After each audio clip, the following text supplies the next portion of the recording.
Welcome to this lesson, which is going to look at Richard III, Act 5, Scene 3, and Richard's soliloquy. In this scene, Richard has already been visited by a series of ghosts. When they've spoken to Richard, they've used the language of violence, whereas when talking to his foe, Richmond, the future king, they've used the language of religion and virtue. The scene begins with Richard waking from a dream. We're going to begin by looking at how that's presented in the Laurence Olivier version.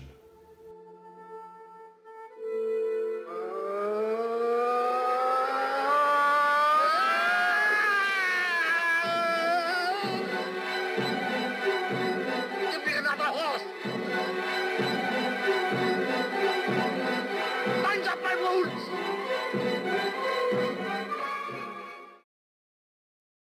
His opening words, "Give me another horse, bind up my wounds, have mercy, Jesu." That exclamation shows us that he still seems to be caught up in a dream of battle. At the start of this soliloquy, he seems confused and afraid. Perhaps he senses that he will lose. Possibly this is the impact of the visit from the ghosts. As he wakes, he begins to question himself. He said, "Soft, I did but dream. O coward conscience, how thou dost afflict me. The lights burn blue, it is now dead midnight. Cold, fearful drops stand on my trembling flesh." Here he's talking about his response. He literally has goosebumps, and this adds to this sense of confusion and bewilderment. Now Richard's speech goes on. For the next part of it, we are going to watch an extract from the 1995 Ian McKellen version, which takes the story of Richard III and transposes it into a fictionalised 1930s England. Let's have a look at his delivery. What do I fear?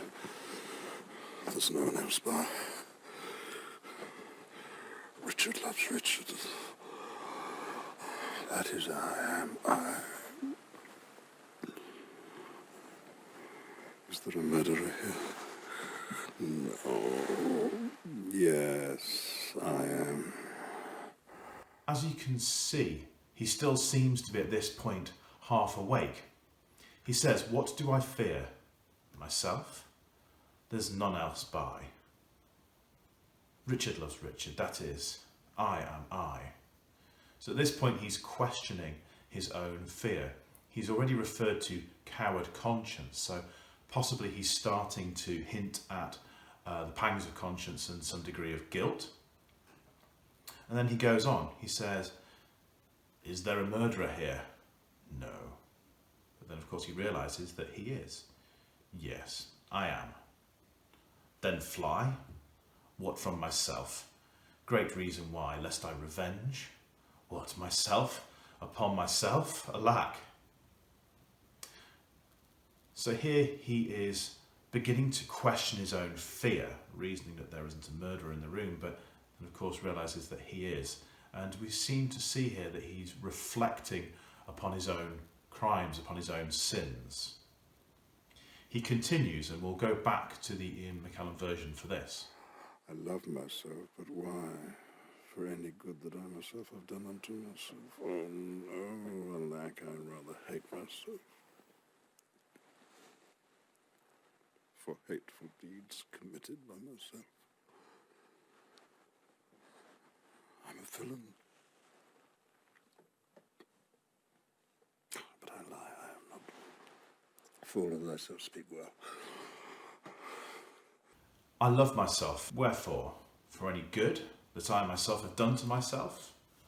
Oh no, alas, I rather hate myself, for hateful deeds committed by myself. So now he seems to be questioning his self-love, his self-regard. And again, we seem to see some degree of regret here, if not repentance. There seem to be pangs of conscience. He then says, "I am a villain. Yet I lie, I am not." So here there seems to be some element of contradiction. Is he showing regret? Certainly his use of the word villain seems different from how he used it in Act 1, Scene 1 in his opening soliloquy, when he used the phrase, the word villain, with a degree of relish. He was relishing that role. Now there seems to be more ambiguity in his use of that word. For the next part, we're going to quickly go back to Sir Ian McKellen's version. Fool, do not flatter. My conscience has 1,000 several tongues. Thronged to the bar, crying, all guilty, guilty. It seems in this section there's a growing self-awareness and awareness of the crimes that he's committed. My conscience hath 1,000 several tongues, and every tongue brings in several tale, and every tale condemns me for a villain. He now no longer seems to feel guilt, and he's no longer relishing that role. He repeats the word villain, and his delivery of it is very different to how it was in Act 1, Scene 1.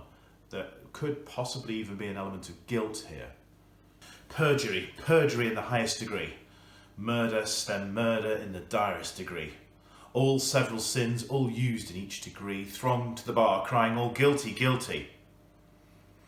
Here he lists some of the numerous sins that he has committed, the crimes he's committed. And it certainly shows us a degree of self-awareness. For the next part of it, we will go back to Sir Ian McKellen's version of this. There is no creature loves me. And if I die, no soul will pity me. There is no creature loves me, and if I die, no soul shall pity me. Nay, wherefore should they, since that I myself find in myself no pity to myself. Here he's acknowledging the fact that he's unloved, that he's unliked, and he shows us that he understands why.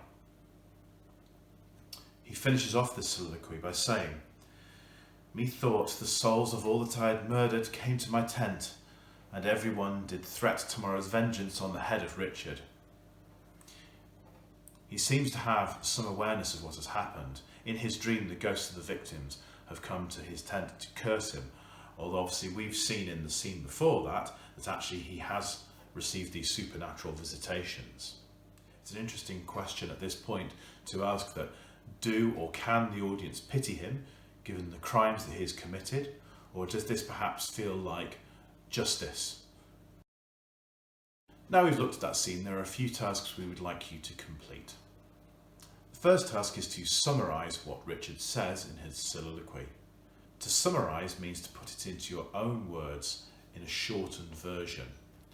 So for that you should go back to the scene and look at the different impressions we've got and the different things we've heard.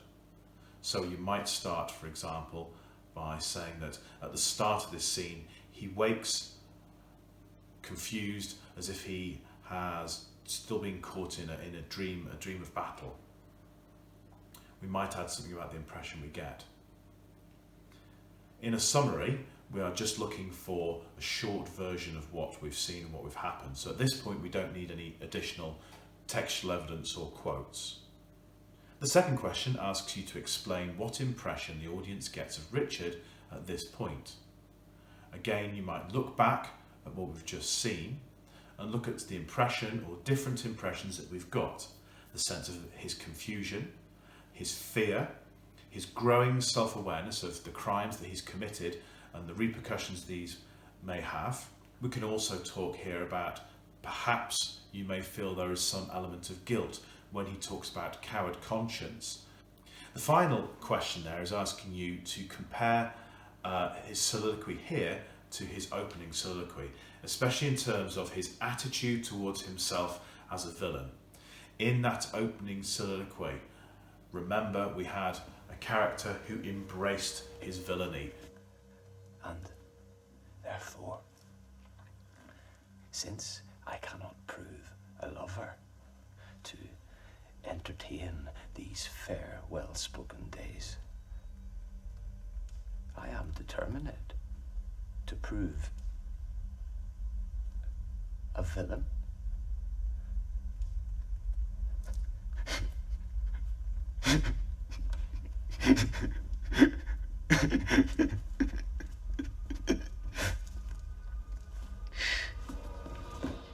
Richard that we see now is very different to that in some ways. He's still aware that he is a villain, and definitely an awareness that he may well face the repercussions of those. That brings this video lesson to a conclusion. I hope it's been some use to you. Thanks for watching.